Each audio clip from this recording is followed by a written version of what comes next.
Hiya, Bryn. Ready for chapter 11? I'm just here at my kitchen table since I've been doing some little woodworking projects. I've actually made some headway on my stool samples. As you can see, I've got a number of stools made, and here's some in the smaller variety. So that's been a little fun for me today.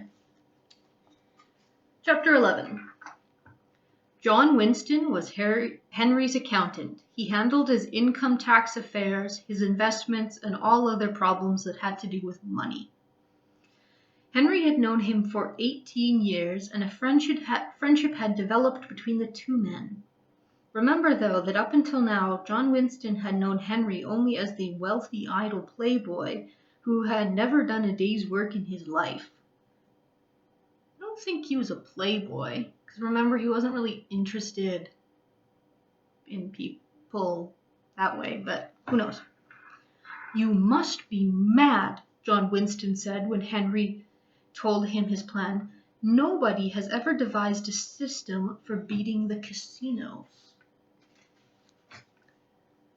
From his pocket, Henry produced a brand new, unopened pack of cards. Come on, he said, we'll play a little blackjack. You're the dealer, and don't tell me those cards are marked. It's a new pack. Solemnly, for nearly an hour, sitting in Winston's office, whose windows overlooked Berkeley Square, the two men played blackjack.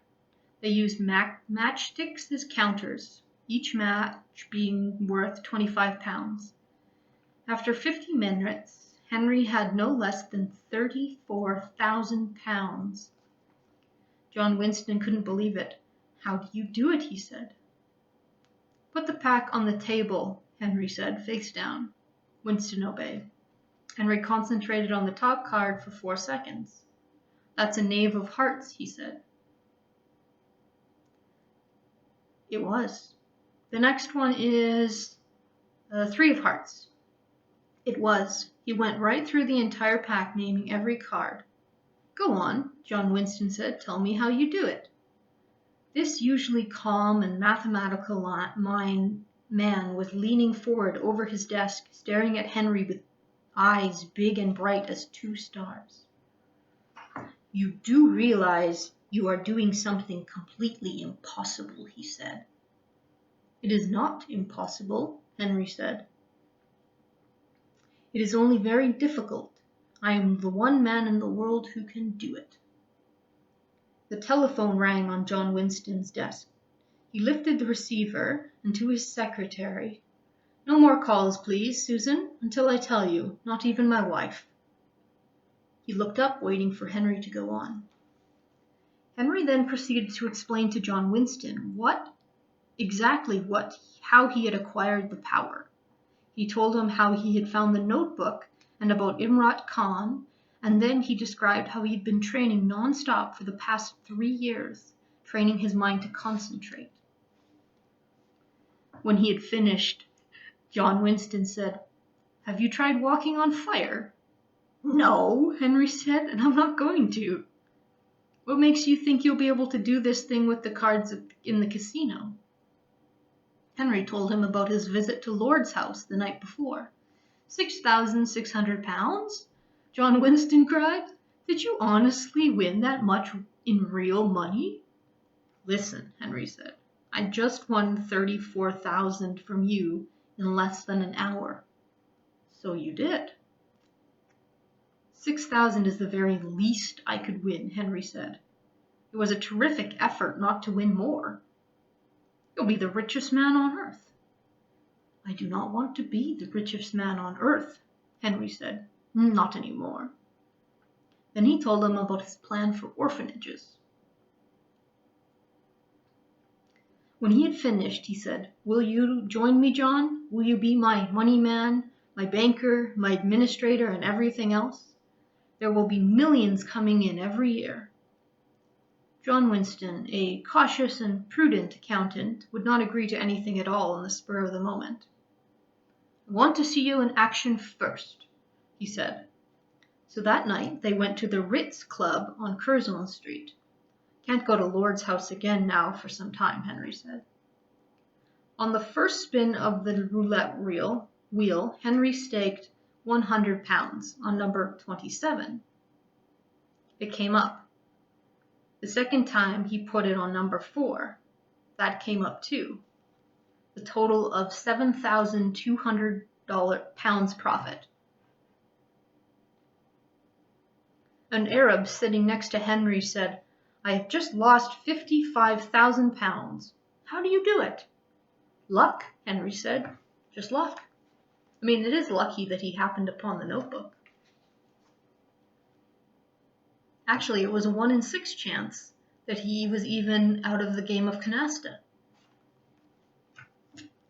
They moved to the blackjack room, and there in half an hour Henry won a further £10,000 more. Then he stopped. Outside on the street, John Winston said, "I believe you now. I'll come with you." "We start tomorrow," Henry said. "Do you really intend to do this every single night?" "Yes," Henry said. "I shall move very fast from place to place, from country to country, and every day I shall send the profits back to you through the banks."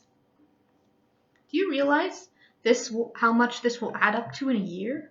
Millions, Henry said cheerfully. About 7 million a year. "In that case, I can't operate out of this country," John Winston said. "The taxman will have it all." "Go anywhere you like," Henry said. "Makes no difference to me. I trust you completely."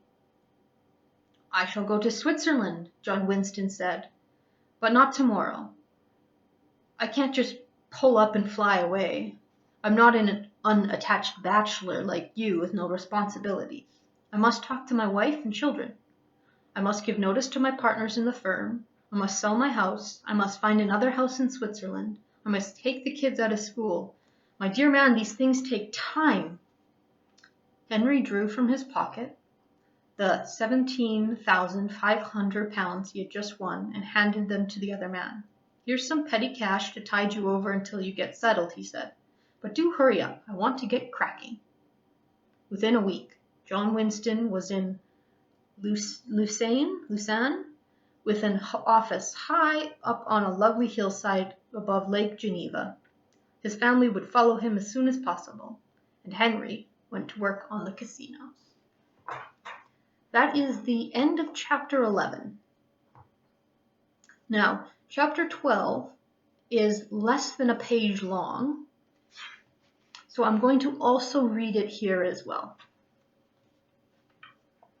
Chapter 12. 1 year later, he had sent a little over £8 million to John Winston in Lausanne.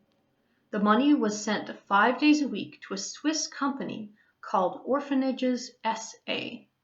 Nobody except for John Winston and Henry knew where the money came from or what was going to happen to it. As for the Swiss authorities, they never wanted to know where the money comes from. Henry sent the money through the banks. The Monday remittance was always the biggest because it included Henry's take for Friday, Saturday, and Sunday, when the banks were closed. He moved with astonishing speed, and often the only clue that John Winston had to his whereabouts was the address of the bank that had sent the money on a particular day. One day it would come perhaps from a bank in Manila, the next day from Bangkok. It came from Las Vegas, Curacao, from Freeport, from Grand Cayman, from San Juan, from Nassau, from London, from Biarritz. It came from anywhere and everywhere as long as there was a big casino in the city. That's the end of chapter 12. We have chapter 13 and chapter 14 left. I hope nothing goes wrong. Sleep well, Bryn.